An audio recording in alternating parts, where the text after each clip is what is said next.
And good morning, everybody, and welcome to the Furman Football Weekly. Today with Furman head football coach Clay Hendricks and Wayne Anderson Jr. and Hugh Ryan as well. Furman off that 26-7 win on Saturday at home over Chattanooga. Second round of the FCS playoffs, now one of 8 remaining teams. Quarterfinal Friday night, Missoula, Montana against number 2 Montana, who beat Delaware in that snowstorm on Saturday, 49-19. That's a 9 o'clock kick our time, national television, ESPN. And as always, our radio broadcast on the Fan Upstate, an hour-and-a-half pregame show, and we'll have more on that in just a little bit. It's great that we're here today, Coach, and get some opening comments from you. Well, it's great to be here with you guys as well. Thrilled to be in the Final 8 with a chance to continue to compete for a national championship. Really excited about the win on Saturday against a really good Chattanooga team. You know, you always hear it, beating somebody, especially a good team, twice. That happen a lot. So we feel blessed to be able to get that win, and came out pretty healthy. Short week coming up, and go play. Actually get a chance to play one of the great venues of FCS football. I mean, Washington Grizzly Stadium. And I didn't have to look the name up. I knew about the place. Never been there, so certainly be a great environment, tough environment to go play against a really, really good team. Everybody's really good at this point in time, and we just need to have a great week of prep. Got some challenges this week. We start finals later in the week, so we're adjusting. Got a short week, but it's that time of year. We'd kind of planned for this, down the stretch, and I think your plans change a little bit later in the year, how you practice, but we're in a good spot. We just need to go have a great week of practice this week and head out to Montana and we'll have to play exceptionally well to have a chance. And I'm not sure a lot of people give us a chance, but we're going to go anyways. We're going to have a good week of practice, and we'll see what happens. Without any questions you may have. Coach, how does I would like your overall thoughts on being the only Friday game, finding out on Sunday about it, and how that changes anything y'all do this week. They actually asked me, or asked us. I know I was quizzed from our administration about my thoughts Friday or Saturday. Did I have a big feeling against a Friday? And I said, no, we'll play on Friday. We ended up getting Friday. So I don't know what came into that. Now, that was before the final game had been played. So I think they matched it up. And, certainly a chance to play on national TV. The short week doesn't really bother me at all. When I was at the academy, we loved playing the short weeks. Now, we were a triple option team to give people limited preparation time, but I don't think that really mattered for us. We'll adjust our week a little bit. We're thrilled to be playing. And, again, great opportunity for our school, for our program. And, Friday or Saturday, they're going to be the same team we're going to have to beat. They're going to be good. They'd probably be good on Friday or Saturday. So we'll have to be at our best. I was watching football games yesterday, and it occurred to me that when you watch NFL games and they at the start of the game give you pictures of all the starters, invariably and mostly in the line and mostly in the offensive line, there's almost always several players from out there. North Dakota State more commonly, but South Dakota State, Montana. So it suggests that, like the Big Ten, when you play a team from out there, you're going to play a big, bulky, burly, physical team. Now, you've got a pretty burly, physical team too, but I mean, is just matching up physically a big challenge? Yeah, I think it is. I mean, I think I answered the question on Saturday. Somebody asked me, had I watched. This was before their game was even played. I'd watched the Montana a little bit. I'd come in and a game's on late in the day, and I said this. I said, when I watch them, I think I'm kind of looking at us, just the way they're built, the way they play. I think we believe in a lot of the same things. Big, long. Probably not as – they're big, but probably not as big. A little more athletic up front, offensively. And got the Player of the Year as an interior defensive lineman in the Big Sky. So athletic, sometimes you think a bunch of big guys maybe don't move as well. They're not that way. I'd say they're probably a little more athletic up front than maybe I even remembered them from before, but certainly good length, big, strong, tough. I mean, you can just tell that's the way they play. That's how we try to play. So again, you almost look like you're looking at yourself. And then I've had a chance now, to study them a lot on tape, both sides of the ball. I'm probably the guy that gets to see both sides of the ball a little bit more. But yeah, there's a lot of truth in that. They're really good length, good movement, really well coached, and certainly in that environment, they're even that much tougher. Coach, in this game that you had over 140 total more yards this game against UT, and also you went 5 for 5 in the red zone, and you held the ball 8 more minutes than last time. How much was an emphasis to try to keep them off the field? Well, I think the emphasis was being really good running the football, and again, Chattanooga, we're real similar. I think clearly the best defensive front we play against all year. Don't think that. Now, they were certainly missing person, and certainly that made a little bit of a difference. But the other guys, I think they're outstanding, and really pleased how we ran the football. We get a guy like Grant Robinson, who hadn't played since the second game of the year. And Grant, we're a little bit of a group by committee back there. I mean, Wayne, some things he's doing. Dom getting close to being healthy again. Wayne, and then even Mayan. But I think that was kind of the key, was our ability to run the ball. And, they didn't run the ball very well. So when you can do that, you're going to control the ball a little bit more. I'd say one thing, I'd like to score a few more points than we did. And I also think the game got to a point where, later in that game, we certainly don't want to lose somebody when you feel like you got the game completely under control. So that kind of played in a little bit of our thoughts, and we're trying to live to play the next week. And but that'll be big this week. I think when you look at them, I think they want to be a balanced football team like we do, but they certainly want to run it. The quarterback is a dual threat guy. So again, I think they'll play a big part this weekend. Who can run the ball? Who can run the ball the best? Coach, when you look at Montana, there was some, discussion about how they started the season in a couple of close games and they lose to Northern Arizona. Now they've been playing great the last half of the season. What changed for them? Well, I was looking at this morning. The quarterback is a first-year guy, the guy that they're playing now. I think this is his fourth school. So getting in the system, it's like anybody. He's been in their system now for the year, and I don't know. I think good teams, well-coached teams, get better throughout the year. I think they've stayed pretty healthy. I can't say I've studied it enough to know who they've lost, but I think they've stayed pretty healthy. I think a little bit unlike us, we had some of our injuries later in the year, and it affected us a little bit. Now we finally feel like we're kind of getting back to healthy again. But yeah, I think good teams get better throughout the year, and you watch them. They are who they are. Again, certainly a good league. They play really good opponents. And again, they're playing their best football of the year right now. Wayne, it was a little bit of an odd day Saturday. Couldn't see Paris Mountain for the fog, and I think the weather forecast kept some people home maybe. And it was also unusual. That was the first time I went back and looked. Y'all had won 7 straight coin tosses, so you went on defense 7 straight games. So for you to get the chance to return the opening kickoff, and I went back and watched the replay, you returned that thing 40 yards.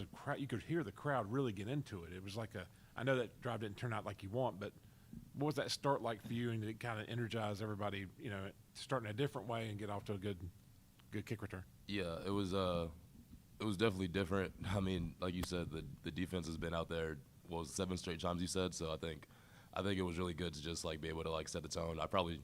We watched it in film yesterday. I probably should have scored, but it was just good to get off to a good start. I mean, kind of obviously the drive didn't end the way we wanted to that time, but I mean, we kind of regrouped and reset, and I think just setting the tone was really good for the team in general. Hugh, one of the excitement of any playoff situation, it used to be true in baseball, it isn't anymore, but you'd have a whole season and you knew this team was the head of the American League, and then another team was the best in the National League, but they hadn't played all year. You don't know how they actually match up. Well, that always happens right now because of MVFC and the Big Sky's success in recent years, there's very definitely an expectation that they're the cream of the crop. But you don't actually know when a school in South Carolina plays a school in Montana how they match up. And probably you can look at film, and there's a sense that that's comparative. But isn't there some excitement in showing what you got and seeing what they got? Oh, for sure. I mean, we've been talking about it, just kind of just seeing what it's all about. We've heard about, the Big Sky, Missouri Valley, and all those teams. We kind of want to see what all the hype's about and just kind of go, we're going to go experience it firsthand, too, in that environment, in that stadium and stuff. So, yeah, we're definitely excited, no doubt about it. It's for Wayne and for Hugh. You're on to the quarterfinals, and we go back to the Austin Peay game, and then last year at Incarnate Word. What's it like for you guys now that you're one of 8 remaining? And we can start with Wayne. I think I was telling somebody earlier. I've never played football this far along into a season. So I think it's a really kind of surreal moment. I just kind of just taking it all in. But I mean, I think nothing really changes for us, like mentality wise. I think it's just having a good week of preparation, and I think just one day at a time, and kind of going throughout the game, just like one play at a time, and not really getting into the moment too much. But I mean, just kind of doing our job throughout the week, and I think we'll be perfectly fine. Yeah, just pretty much what Wayne said. It's exciting, to keep being with your brothers and stuff. But, we know that, we got to go get a win on Saturday if we want to keep going. So, just one day at a time and, 1 week at a time, no doubt about that. Hugh, I don't know if I'm sure you probably watched the game a little bit on Saturday. Were you surprised at all that they had some pretty good success throwing the ball in that kind of weather? Yeah, I was actually just watching film of that game, and yeah, he could still sling it pretty good in that weather. Yeah, I was talking about that. I mean, they're probably pretty used to the footing and stuff like that. But yeah, I was a little bit surprised, throwing the ball as well as did in the weather. But yeah, I mean, they look good, throwing the ball. So, Coach, I want your impressions of your new tight end Jack Barton and your new fullback Jeremiah Jackson on those touchdown runs. Yeah, something we've done all year.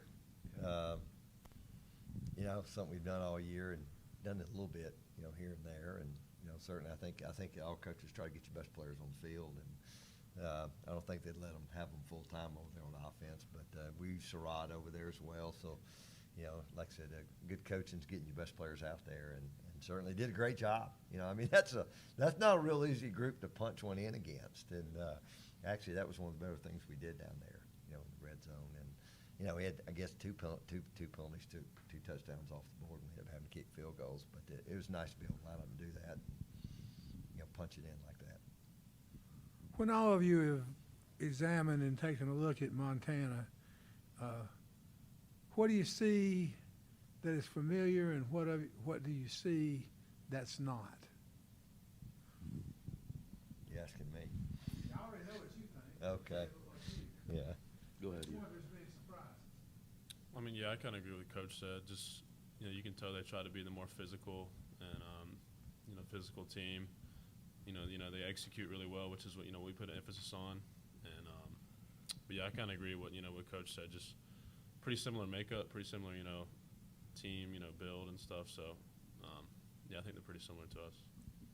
It's for you and Wayne as well. You guys both mentioned this, and you said one play at a time, next play. You guys are a little bit older now. How difficult is that to do in reality, that if something goes wrong, okay, then we got to come back? And do you feel a little bit better now that you've been to the program for a while to take that approach? I feel definitely. I think after 5 years, I definitely feel a lot better, especially once like something goes wrong. I'm like okay. I think Coach Roper kind of tells us all the time, like, the game is not gonna go perfect.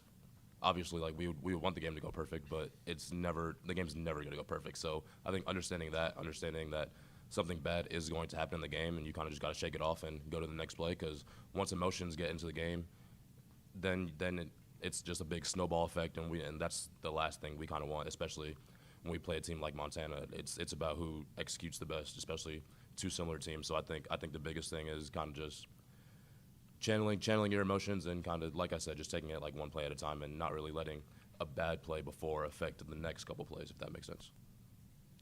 Yeah, pretty much what he said, just staying even keeled, throughout the game.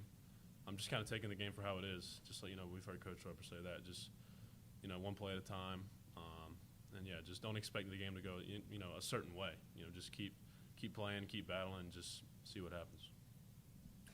Hey, Coach, have you had a discussion with your offensive coordinator this week about him being the last quarterback to see them advance? I think he was the last quarterback to see them go to the championship.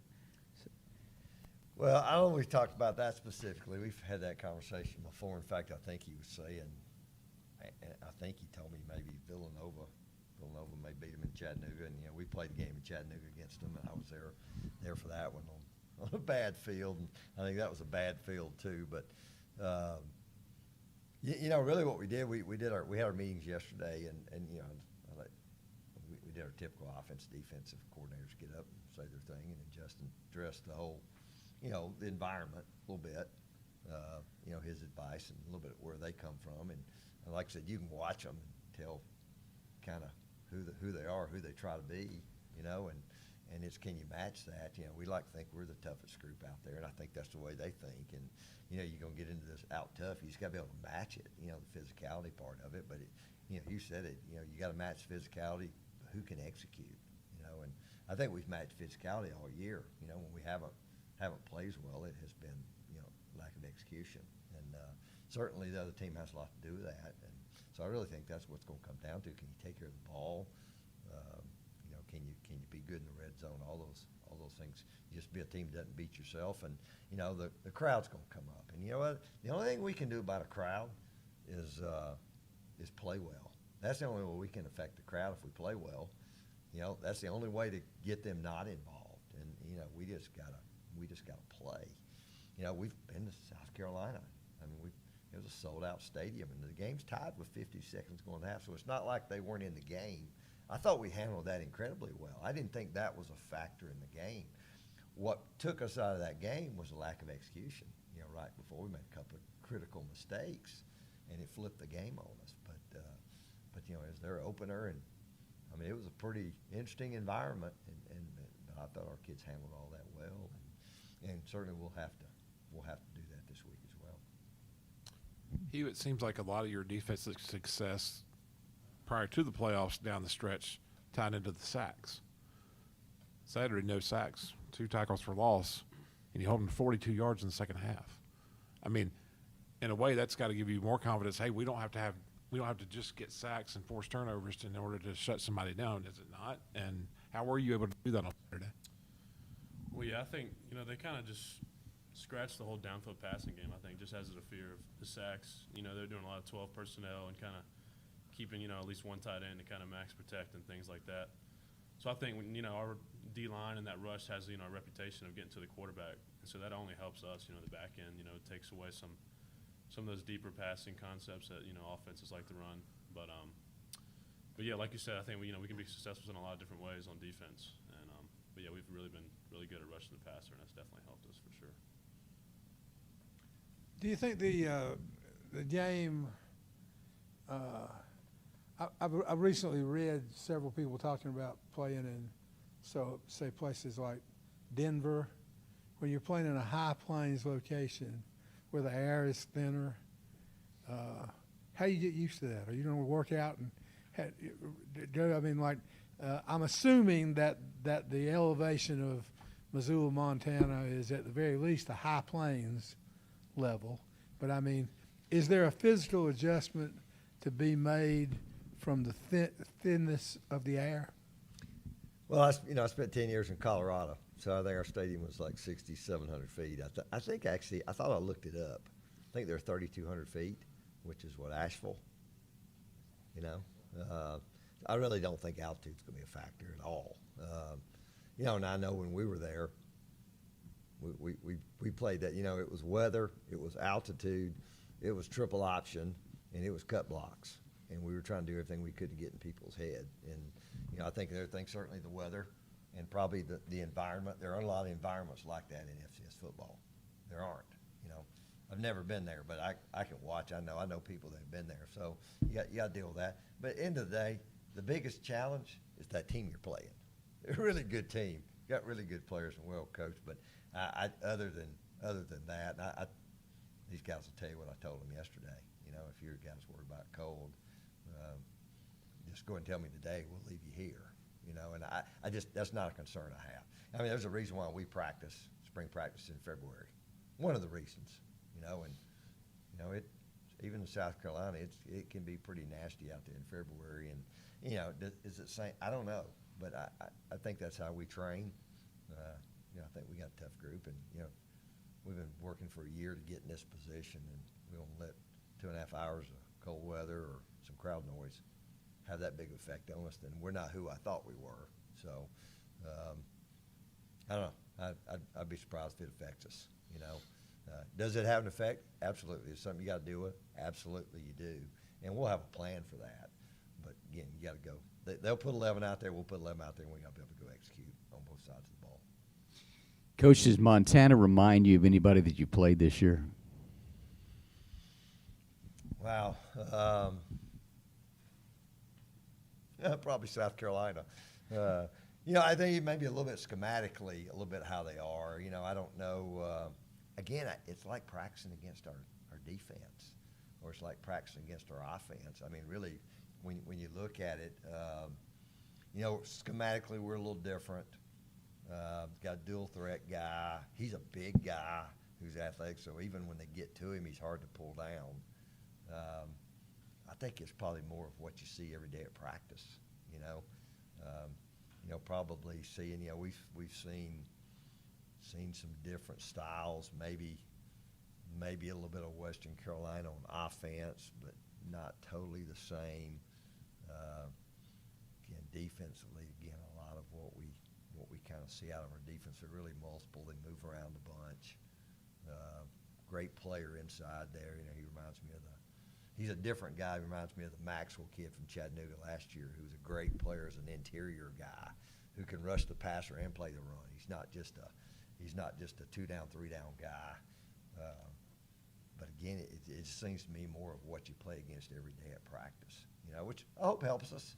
And I don't know what they would. You know, if you ask them the same question, I don't know what they would say. But you know, they played against some good teams. Coach, one of the areas that I guess can be affected by the weather is the kicking game. And looking at it, they have a kick return guy in Junior Bergen who was averaging 22.5 yards per return. Ian Williams, historically this year, has pretty much cleared the end zone pretty easily. How much of a factor is it if the wind's playing tricks on that to keep it away from a guy like Bergen? Well, unless something's changing, we're trying to kick it out of the end zone. You know, and I mean, there have been times even we got in a later game, and maybe you weren't totally sure you could based on the conditions. I mean, I think the one they returned the other day, we tackled him on 17. I think we've been a pretty good cover team when we've had to cover. I think one of the things you got to be careful of is your guys is you get such a habit of running down the field and you jog off because he's kicked it out of the end zone or a touchback. And, you know, and as soon as that ball went up the other day, I heard on the headphone, this one's coming out, you know, and then we tackled him on 17. So we've seen some really good returners. And again, we've been strong in that area. We haven't had tons of returns. I noticed their guy even in the snow the other day. I don't know what the wind was doing, but he kicked a number of balls out of the end zone. So that's going to play a role. They blocked a punt. Now, high snap, Delaware. Snap went over the head, Delaware. You know, so that you got to control what you can control. But we've been really solid in the kicking game. Ian's been on a pretty good little run here. You know, because it's certainly a huge factor. I mean, I walked in the other night, flipped on the TV, and overtime, Montana State, North Dakota State was on. I stand there and block an extra point. I told our team, game over, season over, in a minute. You know, in a split second. And so we've been really solid there. We work really hard at it. Coach Spangler's done a phenomenal job all year with that group. They really believe in it. And, so again, I think they kind of want. You know, Coach House got a big background in special teams as well. You know, I competed against him both at UNLV when he was there, even at San Diego State, which was Rocky Long, one of the great defensive coaches, you know, in all our college football. So again, I think it's back into that. We kind of believe in the same things and where we got to be good at. And you know, you think Saturday something's got to give, you know, on one side of the ball, and it'll certainly take our best effort. Coach, to your point, Charles Watson made a heck of a catch on that last field goal too, on Yeah, the snap, because that's not something you're used to either. Your snaps are usually so pure. Absolutely. I was going to ask you, and maybe also Hugh from his perspective as a DB, but looking back on it, I think maybe the most impressive play Saturday was Alex Mayer's interception, because he spatted it so high. You know, Hugh's maybe not used to. Maybe Wayne and Josh are the only ones used to catching balls that high, but just tell me about that play and Well, how he made that batted play. it with his head. Yeah, You yeah. know, and because when I first saw it, I'm thinking, I just was finally happy to see one of those go up in our favor. You know, Chattanooga, you know, had the one, it wasn't batted, but the helicopter pass, you know, in the first game, and it just seems like we've batted a few and we could never get to them. I wish you'd just run it on in for a touchdown, but it was nice to see that. I think it goes back again to what you asked about what they were doing. I think their whole plan changed because of protection concerns, and you know, so you know, we didn't see, you know, and one of their great strengths on offense has been their core receivers, and didn't just not have the ability. Hit the one go route. Guy made a great throw. Really, we were in really good position. You know, just didn't get around and see the ball, but you know, forces people to change what they're doing a little bit, maybe get away from what they do. I mean, to think we didn't take in consideration Chattanooga's ability to rush the passer, absolutely we did, and it was a little bit of our plan, and so we tweaked it. And I don't know, Montana may feel really good. I know they've given up a decent number of sacks. Now they have a lot of sacks on defense, so does that change their plan? I don't know, you know, but your ability and the weather last week, even though both teams were still, I was surprised how many balls were being thrown around in that game in the weather. Certainly rushing the passer is challenging in that kind of situation, but you know, but that sort of was a big play. How hard is that when you bat a ball like that? No, I was actually pretty shocked that he called the ball, because I know it was kind of like in his blind spot, but he still, you know, kind of made it over the shoulder catch. I thought it looked pretty good, but yeah, it was a good play. I'm sure that in Montana, they're all being very well versed in how good y'all are. But if you listen to the fans and all that, you'd think that y'all played in the PFL. And I just wonder if there's an incentive advantage. I don't think you all are going to take a back seat to anybody, but I just think that is there, I don't know, maybe their win the other day might have been too easy. I mean, like, do you think there's a chance to have an incentive advantage because subconsciously or whatever, they've got that, you know, that little situation, I can't believe we're getting beat by these guys. I mean, do you think that you have a little incentive thing because you're being perceived as coming from a level of competition that is not equal to theirs? Wayne, go ahead. They got to put 11 out there. We got to put 11 out there. I think we've talked. We're going to talk about it all week. I think it's just about just execution, and I think we're fairly confident in our abilities. I mean, I think that they are too. But I think the biggest thing is just who's going to execute the best. But I mean, kind of like I said, they've got to. They don't have. I don't think they have any specific advantage just because of like the teams that they play. Like I think, like I said, they got to put 11 out there. We got to put 11 out there, and it's just. I think it's going to be a really good game, no matter what. Well, for you and Wayne, you're going down the stretch in your careers. You've been here, done that. I mean, how important is this game? They're all important, but a sense of urgency, or this might be it for you guys. So just kind of want to get your thoughts on as you go down the stretch in your career and what you've been able to accomplish here. You go first. I mean, yeah, I mean, it's been awesome. Yeah, and we do understand, you know, that, you know, it's 1 week at a time. You know, we got to win this one to get another chance. But, I mean, I don't think we're really thinking about, you know, like, big picture stuff. We're just worried about this one game. You know, let's go get it done. Yeah, I mean, it's just it's a 1 week season. Obviously, we have the end goal in mind, but I mean, every single team that's in the top 8 right now has that end goal in mind. So, I think if you look too far ahead, then you kind of downplay an opponent, and I mean, I think that's the last thing we want to do, especially in this situation. Obviously, obviously it's kind of new territory for kind of the team. We haven't been here since maybe, 2005, I think I saw. But I just think it's 1 week at a time, literally. I don't want to look too far ahead. And I mean, yeah, I don't want this season to end. Obviously, I love this team. I love these brothers. I love my coaches. I love it all. I think that's it from our group. Coach, you have some final comments as we wrap it up here? No, just we're excited to go play. You know, probably a place not many people are going to give us a chance to play and play well. And you know, but we'll do what we do. We'll go have a great week of prep. Our kids will manage, you know, the challenges we have a little bit going on this week. We'll go make that trip, and we'll be excited to go play in that environment. And you know, this is why you do it, and that's why we worked for. We brought up last week. I think it was a year to the day since that incarnate word disappointment, and you know, we put ourselves back in a great position, and we're right where we wanted to be, and I think where we kind of expected to be. And but you got to go make it happen, and we'll worry about next week, and we're just going to enjoy practicing this week, getting prepared, and trying to go play our very best. All right, our thanks to Clay Hendricks and players Wayne Anderson Jr. and Hugh Ryan today. It is Furman at Montana on Friday night. It's a 9 o'clock start, and it's a national television game on ESPN2. Radio coverage begins at 7:30 on the Fan Upstate, 97.7 FM, 1330 AM Greenville, and 97.1 FM and 950 AM in Spartanburg and everywhere on the Odyssey app. The winner of this game plays the winner of North Dakota State at South Dakota in the semifinals. This has been a Hunter Reed, Jeff Schetzel production. Good afternoon, everybody.